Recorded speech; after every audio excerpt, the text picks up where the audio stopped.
အောင်မ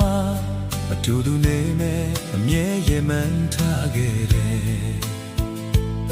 အလိုပြေဖို့တခုတည်းကိုမနာလဲဒီရေအောင်မထောင်စင်ပြောမယ်စိတ်ဆန္ဒရှိလေခွေကန်ဆိုတော့အချစ်အိမ်မပြတ်ပြဲ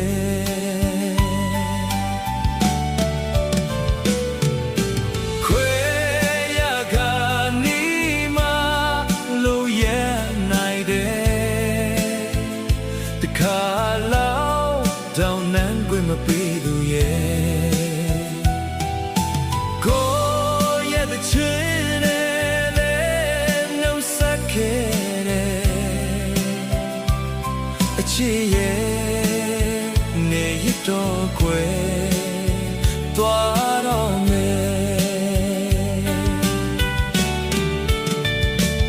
အချစ်ပန်းလေးတွေဝေနေချိန်မှာအဖို့တည်းမှမသိခဲ့တယ်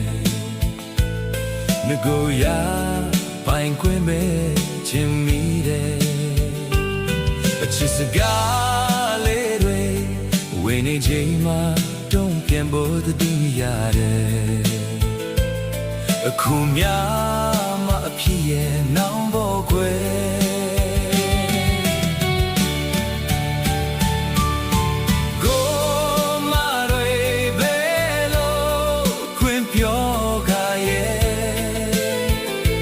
လောတမြ